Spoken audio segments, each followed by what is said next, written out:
Hi, എല്ലാവർക്കും വിദ്യാസ് കിച്ചണിലേക്ക് സ്വാഗതം. അപ്പോൾ ഇന്നത്തെ നമ്മുടെ റെസിപ്പി എന്ന് പറയുന്നത് ഉഴുന്നില്ലാതെ തയ്യാറാക്കാൻ പറ്റുന്ന നല്ലൊരു ദോശയുടെ റെസിപ്പിയാണ്. വളരെയധികം ടേസ്റ്റായിട്ടുള്ള റെസിപ്പിയാണ്. ഇനി ഉഴുന്നില്ലാതെ ഇത് നന്നായിരിക്കും എന്നുള്ളൊരു ടെൻഷനൊന്നും ആർക്കും വേണ്ട, ധൈര്യമായിട്ട് ഉണ്ടാക്കി നോക്കാം. വളരെ ടേസ്റ്റായിട്ടുള്ളൊരു റെസിപ്പിയാണ്. അതിൻ്റെ കൂടെ തന്നെ നമ്മൾ ഹോട്ടലിലൊക്കെ കിട്ടില്ലേ, നല്ല കട്ടിയായിട്ടുള്ള ചട്നി, റോസ്റ്റൊക്കെ വാങ്ങുമ്പോൾ നല്ല കട്ടയായിട്ടുള്ള ചട്നി കിട്ടുമല്ലോ. അപ്പോൾ അതിൻ്റെ പെർഫെക്റ്റ് ആയിട്ടുള്ള റെസിപ്പിയാണ് കേട്ടോ. കറക്റ്റ് ആ ഒരു ടേസ്റ്റ് വരുന്നതിൻ്റെ അതാണ്. അപ്പോൾ തീർച്ചയായിട്ടും വീഡിയോ എല്ലാവരും കണ്ടു നോക്കൂ. അപ്പോൾ നമുക്ക് റെസിപ്പിയിലോട്ട് പോവാം. അപ്പോൾ അതിന് വേണ്ടിയിട്ട് ഞാനിവിടെ ദോശയ്ക്ക് വേണ്ടി എടുത്തിട്ടുള്ളത് 2 കപ്പ് പച്ചരിയാണ് കേട്ടോ എടുത്തിട്ടുള്ളത്. അപ്പോൾ നമുക്ക് റേഷൻ കടയിൽ നിന്നൊക്കെ കിട്ടുന്ന പച്ചരിയാണെങ്കിൽ അതായാലും മതി കേട്ടോ. അപ്പോൾ അത് 2 കപ്പ് 250 ml കപ്പിലാണ് കേട്ടോ ഞാൻ ഇവിടെ അളന്നെടുത്തിട്ടുള്ളത്. അപ്പോൾ 250 ml കപ്പ് തന്നെ വേണമെന്നൊന്നുമില്ല. നിങ്ങൾക്ക് ഗ്ലാസ്സിൽ ഏതിലാണ് നിങ്ങൾ സാധാരണ അളക്കണമെന്ന് വെച്ചാൽ അതിൽ അളന്നെടുക്കാം. അപ്പോൾ ഇതിലേക്ക് ഇനി ഒരു 1/4 ടീസ്പൂൺ ഉലുവ കൂടി ചേർത്ത് കൊടുക്കുന്നുണ്ട്. ഉലുവ കൂടാതിരിക്കാനായിട്ട് നോക്കണം. കുറച്ച് കൂടുതലായി കഴിയുമ്പോൾ കയ്പ്പ് രസം വരും.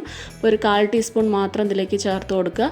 ഇനി അരി ഒന്ന് നന്നായിട്ടൊരു 3-4 തവണ നമ്മൾ നന്നായിട്ട് കഴുകിയ ശേഷം ഒരു 4 മണിക്കൂറോളം കുതിരാനായിട്ട് വെക്കണം. അപ്പോൾ ഈ അരി കുതിർത്ത വെള്ളത്തിൽ തന്നെയാണ് കേട്ടോ നമ്മളിത് അരയ്ക്കാൻ പോണത്. അതുകൊണ്ട് നല്ലപോലെ ഒന്ന് കഴുകിയ ശേഷം വേണം നമ്മളിത് കുതിരാനായിട്ട് വെക്കാൻ.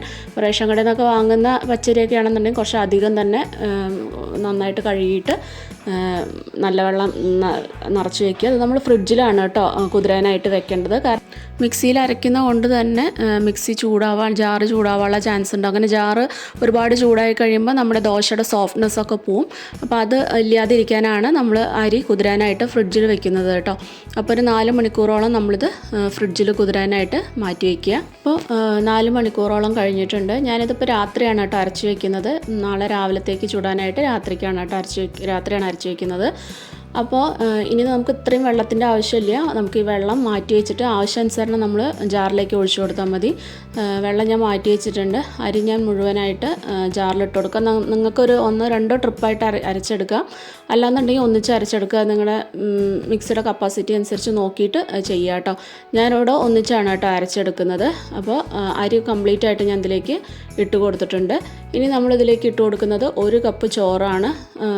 നമുക്ക് ഏത് അരിയുടെ ചോറ് വേണമെങ്കിൽ ഇതിലേക്ക് ചേർത്ത് കൊടുക്കുക കേട്ടോ. ഇന്ന അരി തന്നെ വേണമെന്നൊന്നുമില്ല. അപ്പോൾ അരി അളന്ന അതേ കപ്പ് തന്നെ ചോറ് അളന്നിട്ട് ഇതിലേക്ക് ചേർത്ത് കൊടുക്കുക.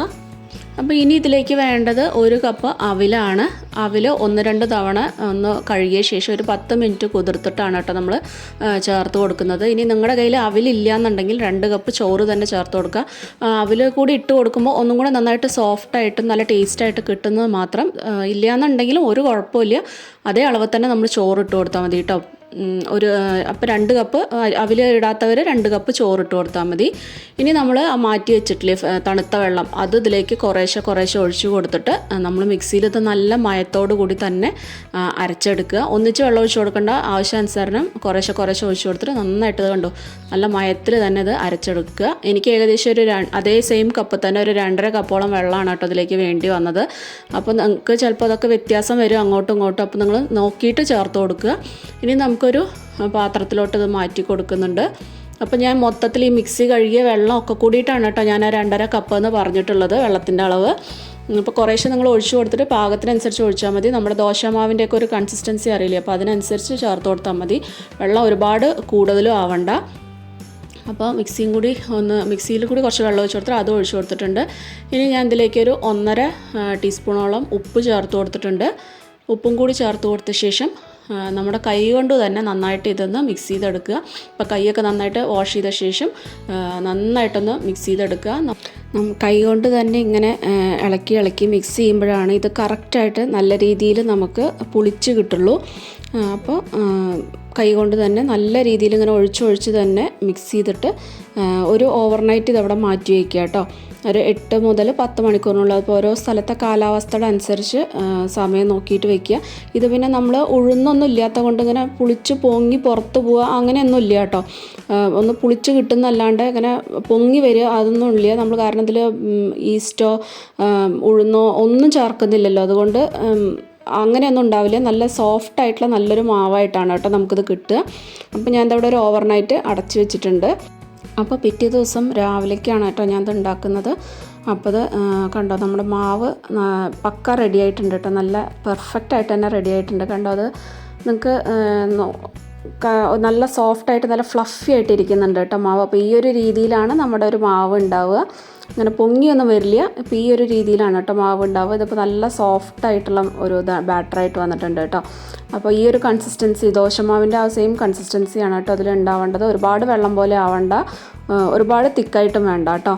അപ്പോൾ നമുക്കിനി ദോശ ചുട്ടെടുക്കാം. അപ്പോൾ അതിനു മുമ്പ് ഇതിൻ്റെ കൂടെ കഴിക്കാനായിട്ട് നമുക്കൊരു ചട്നി ഉണ്ടാക്കിയെടുക്കുന്നുണ്ട്. അപ്പോൾ അതിന് വേണ്ടിയിട്ട് ഒരു 1/4 കപ്പ് തേങ്ങ ചിരകിയതോ അല്ലെങ്കിൽ ഇതുപോലെ കഷ്ണാക്കിയതോ നമ്മളൊരു മിക്സർ ജാറിലോട്ട് ഇട്ട് കൊടുക്കുക. പിന്നെ അതിലേക്ക് ഒരു 3 ടീസ്പൂൺ പൊട്ടുകടല ചേർത്ത് കൊടുക്കുക. പിന്നെ അതിലേക്ക് ഒരു 3-4 ചെറിയ ഉള്ളിയും 3 പച്ചമുളകും ഒരു ചെറിയൊരു കഷ്ണം ഇഞ്ചിയും ചേർത്ത് കൊടുക്കുക. അതും കൂടി ഈ ജാറിലേക്ക് ഇട്ട് കൊടുക്കുക. അപ്പോൾ പച്ചമുളക് നിങ്ങളുടെ എരിവിനനുസരിച്ച് കൂട്ടുകയോ കുറയ്ക്കുകയോ ചെയ്യുക കേട്ടോ. കുറച്ചിങ്ങനെ എരിവായിട്ട് നിൽക്കുമ്പോഴാണ് കേട്ടോ അത് ടേസ്റ്റ് ഉണ്ടാവുക. പിന്നെ ഒരു 1/2 ടീസ്പൂൺ കുറച്ച് താഴെയായിട്ട് ഉപ്പും ചേർത്ത് കൊടുത്തിട്ട് അധികം വെള്ളമില്ലാണ്ടാണ് കേട്ടോ ഞാനിവിടെ അരച്ചെടുക്കുന്നത്. നിങ്ങൾക്ക് വേണമെങ്കിൽ ലൂസായിട്ട് അരച്ചെടുക്കാം. അപ്പോൾ ഞാൻ ഇവിടെ കട്ടിച്ചട്നി ആയിട്ടാണ് കേട്ടോ അരച്ചെടുക്കുന്നത്. അപ്പോൾ ഇതാണ് ടേസ്റ്റ്. ഇത് പെർഫെക്റ്റായിട്ട് നമുക്ക് ഹോട്ടലിൽ കിട്ടുന്ന, ഇപ്പോൾ നമ്മൾ ശരവണയിലോ അല്ലെങ്കിൽ ആനന്ദ ഭവനിലൊക്കെ പോയിട്ട് നമുക്ക് കിട്ടുന്ന സെയിം ചട്നിയുടെ അതേ ടേസ്റ്റാണ്. തീർച്ചയായിട്ടും ട്രൈ ചെയ്ത് നോക്കണം കേട്ടോ എല്ലാവരും. ഇനി നമുക്കതിലേക്ക് വറുത്ത് കൊട്ടാം. അതിന് വേണ്ടിയിട്ട് കടുക്, കറിവേപ്പില, വറ്റൽമുളകും കൂടി ഇട്ടിട്ട് നമുക്കതിലേക്ക് കൊട്ടി കൊടുക്കുക. അപ്പോൾ നമ്മുടെ ഈസി ആയിട്ടുള്ള ഒരു ചട്നി റെഡി ആയിട്ടുണ്ട്. ഇതിലേക്ക് കുറച്ച് എരിവായിട്ടുള്ള ഏത് കറിയും സ്യൂട്ട് ആവട്ടോ, എന്ത് വേണമെങ്കിൽ നിങ്ങൾക്ക് ഉണ്ടാക്കാം. അപ്പോൾ രാവിലെ ആയതുകൊണ്ടാണ് കേട്ടോ ഞാൻ ചട്നി ഉണ്ടാക്കിയിട്ടുള്ളത്. ഇനി നമുക്ക് ദോശക്കല്ല് വെച്ച് കൊടുത്തിട്ട് കല്ലൊന്ന് ചൂടായി കഴിയുമ്പോൾ നമ്മൾ മാവ് കോരി ദോശ ചുട്ടെടുക്കാം കേട്ടോ. അപ്പം നമ്മൾ ഉഴുന്നൊന്നും ഇല്ലാത്ത കാരണം ദോശയുടെ ഒരു ടേസ്റ്റ് കിട്ടില്ലേ, ഇത് ടേസ്റ്റ് ഉണ്ടാവുമോ എന്നൊക്കെ പലർക്കും ഒരു ഡൗട്ട് ഉണ്ടാവും. പക്ഷെ അങ്ങനെയൊന്നും അല്ല കേട്ടോ, നല്ല ടേസ്റ്റാണ്. തീർച്ചയായിട്ടും നിങ്ങൾക്ക് ഇഷ്ടപ്പെടുന്നൊരു ടേസ്റ്റ് തന്നെയാണ് കേട്ടോ. ഉഴുന്നില്ല എന്ന് വിചാരിച്ചതിന് ഒരു ടേസ്റ്റ് കുറവും ഉണ്ടാവില്ല. അപ്പോൾ നമുക്കിതിലേക്ക് എണ്ണയോ അല്ലെങ്കിൽ നെയ്യോ ഒക്കെ ഒഴിച്ച് കൊടുത്തിട്ട് നമുക്കിതിൽ ചുട്ടെടുക്കാം കേട്ടോ. ഇനി നിങ്ങൾ അരച്ചിട്ട് കുറച്ച് വെള്ളമൊക്കെ കൂടിപ്പോയിട്ടുണ്ടെന്നുണ്ടെങ്കിൽ ഒരുപാട് തിന്നായിട്ട് പരത്താണ്ട് കുറച്ച് കട്ടിയായിട്ട്, അതായത് തട്ട് ദോശയൊക്കെ ഇല്ലേ, കുട്ടി കുട്ടി ദോശകൾ, അതുപോലെ ആ രീതിയിൽ ചുട്ടെടുത്താലും മതി. അപ്പോൾ ഉഴുന്നില്ല എന്ന് വിചാരിച്ച് ഇതിന് സോഫ്റ്റ്നെസ്സിനൊന്നും ഒരു കുറവുമില്ല. നല്ല സോഫ്റ്റായിട്ട് നല്ല മുരുമുരാന്നുള്ള ദോശയാണ് കേട്ടോ നമുക്ക് കിട്ടുക. അപ്പോൾ നിങ്ങൾക്കിത് ഡിന്നറായിട്ടും ഒക്കെ ഉണ്ടാക്കിയെടുക്കാം. അതിൻ്റെ കൂടെ മുട്ടക്കറിയോ ചിക്കൻ കറിയോ എന്ത് കറി, നോൺ വെജ് ആണെങ്കിലും വെജ് ആണെങ്കിലും എന്തും ഇതിൻ്റെ കൂടെ സ്യൂട്ടായിട്ട് പോവും. കുറച്ച് എരിവൊക്കെ ആയിട്ട് ഉണ്ടാക്കി കഴിഞ്ഞാൽ നല്ലൊരു ടേസ്റ്റാണ് കേട്ടോ. അപ്പോൾ ബാക്കിയുള്ളത് നമുക്ക് ഇതുപോലെ തന്നെ ചുട്ടെടുക്കാം. ഏകദേശം ഒരു 20 മുതൽ 25 ദോശയോളം നമുക്ക് ഈ ഒരു 2 കപ്പ് അരിയിൽ നമുക്ക് കിട്ടും. അപ്പോൾ എല്ലാവരും ഉണ്ടാക്കി നോക്കിയിട്ട് നിങ്ങളുടെ ഫീഡ്ബാക്ക് പറയുക. ഇഷ്ടപ്പെടുകയാണെങ്കിൽ മറ്റുള്ളവർക്കൊക്കെ ആയിട്ടൊന്ന് ഷെയർ ചെയ്യാനും സബ്സ്ക്രൈബ് ചെയ്യാനും മറക്കരുത്. അപ്പോൾ വീണ്ടും നമുക്ക് നല്ല നല്ല റെസിപ്പീസായിട്ട് വീണ്ടും കാണാം. Take care, by.